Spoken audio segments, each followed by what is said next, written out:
Welcome to Through the Bible with Pastor Michael, a podcast from First Baptist Church in Mustang, Oklahoma. Here's Pastor Michael.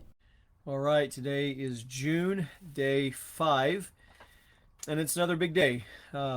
We finished 2 Samuel as we look at chapters 21, 22, 23, and 24. And so, each day that we finish a book of the Bible is significant. It's a marker in our journey along throughout this year to read through the entire Bible.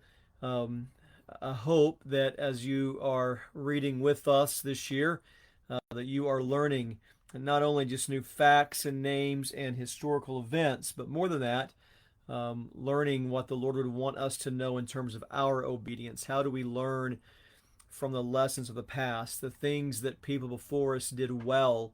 How can we learn from their example and emulate it?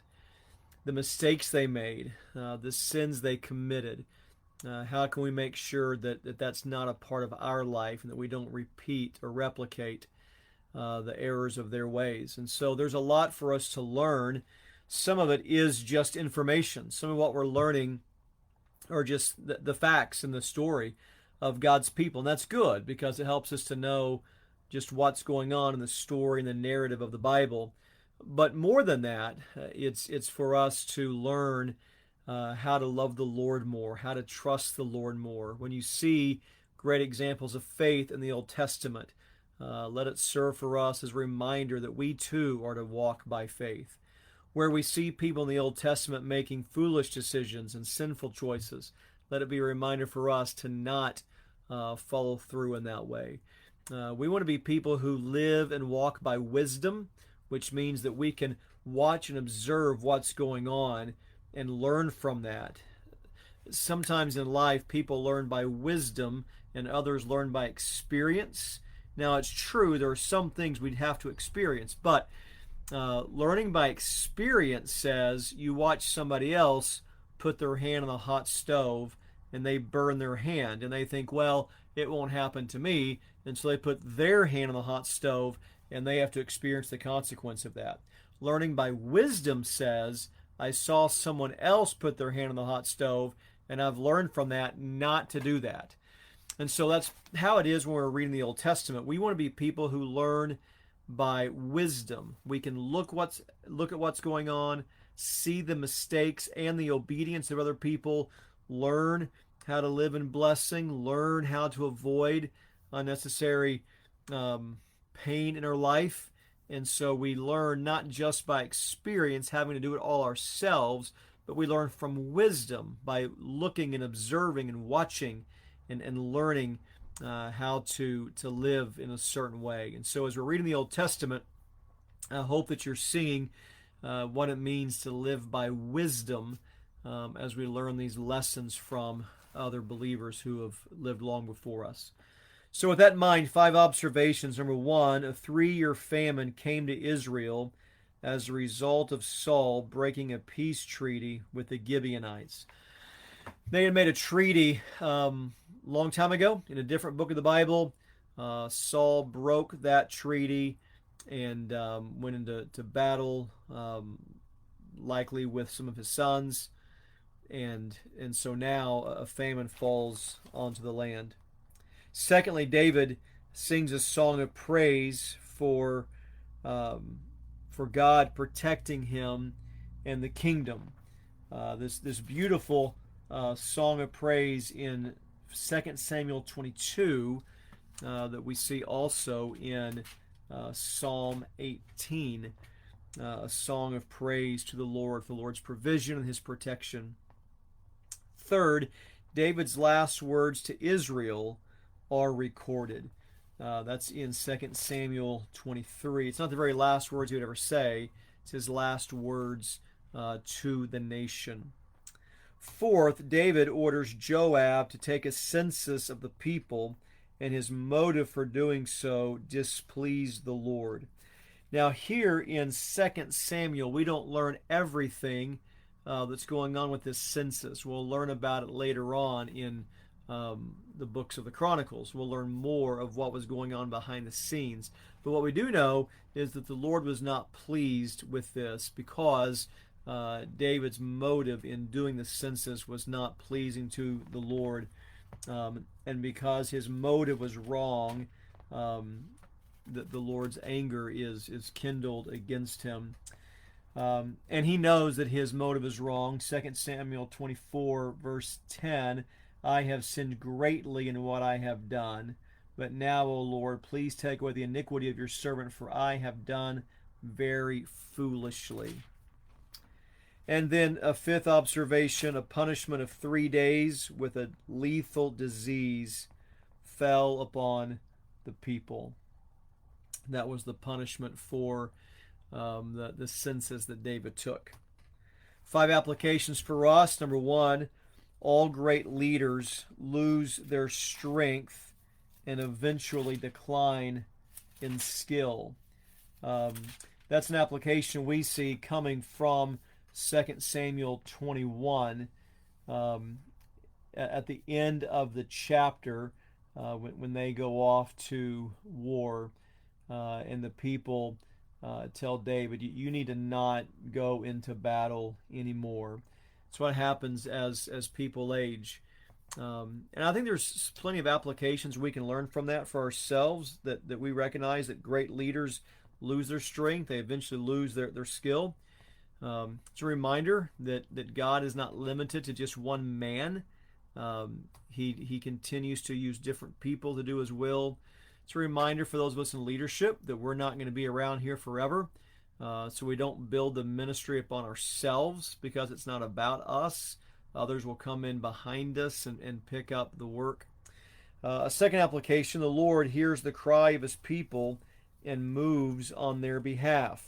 That's what we see in chapter 22 in this song of praise. Just a real quick sampling of what David has written here. The Lord is my rock and my fortress and my deliverer, my God, my rock, in whom I take refuge, my shield.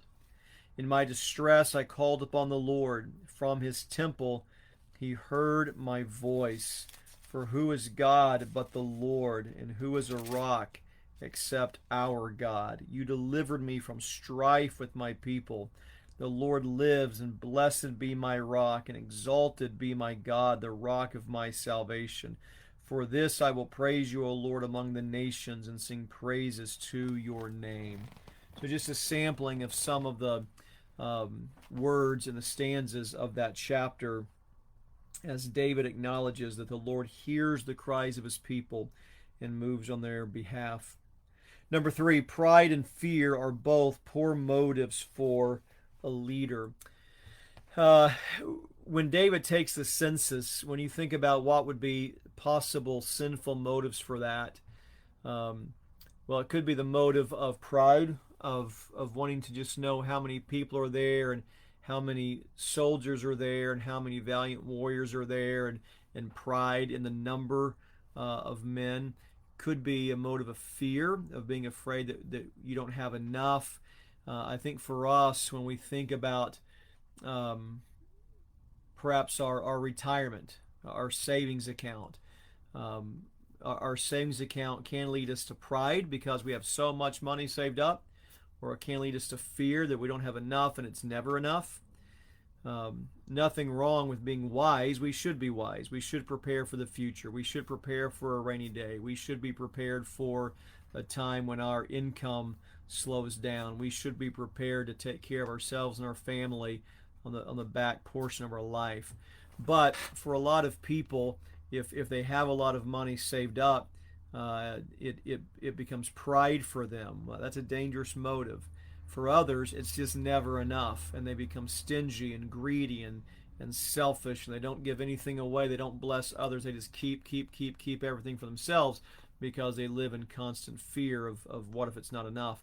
And so I think we see this application for us from the reading today, that any time as leaders that we're acting and leading out of pride or out of fear, then we lead our people astray. So we've got to be leaders who are not fearful. We don't live in fear of what's happening or what can happen. But we also don't want to look at things when they're good and think, look how strong we are and look how impenetrable we've built our life and our ministry and our church, whatever it may be. The motivations of pride and fear are both very poor motives for a leader. A fourth application, the consequences of poor leadership are far-reaching. We see examples of that in the reading today. We see examples of that in the world all around us.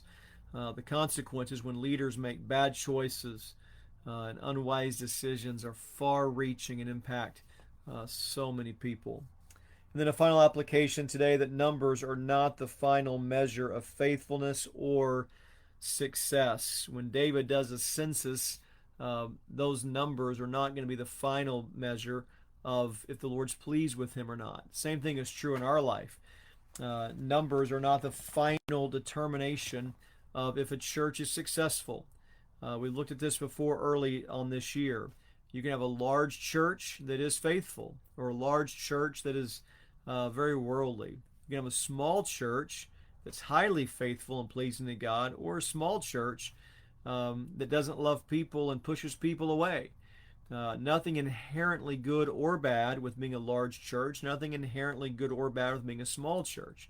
In the end, numbers are not a good measure of success or faithfulness. It's about motive. It's about how you honor the Lord. There are some missionaries, and the Lord's will for them is to be at a place where the harvest is ripe and many souls come to faith. For others, they labor and they teach and they preach, and the numbers of people who respond are very low. In the New Testament, Peter is faithful to the gospel and sees amazing revivals. Stephen is faithful with the gospel and he loses his life. The difference wasn't their faith. The difference wasn't their preaching. The measure, the numbers, would be a bad way to determine faithfulness. It really is about honoring the Lord, and you let the Lord take care of the results of what we do. And then finally, Psalm 76, no one can stand over the Lord in victory. Because of grace, we can stand before the Lord because we've been covered by grace. But without forgiveness, no one can stand before the Lord, and none of us will ever stand over the Lord in victory as if we've defeated him. He cannot be defeated. And Psalm 76 makes that strong declaration of the power of our God.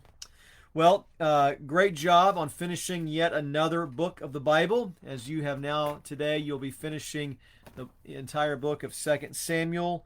Tomorrow, we'll go back to the New Testament as we read the book of Colossians. And then in 2 days, we'll meet again as we start 1 Kings. All right? Great job in finishing another book of the Bible. Be blessed as you read and study today.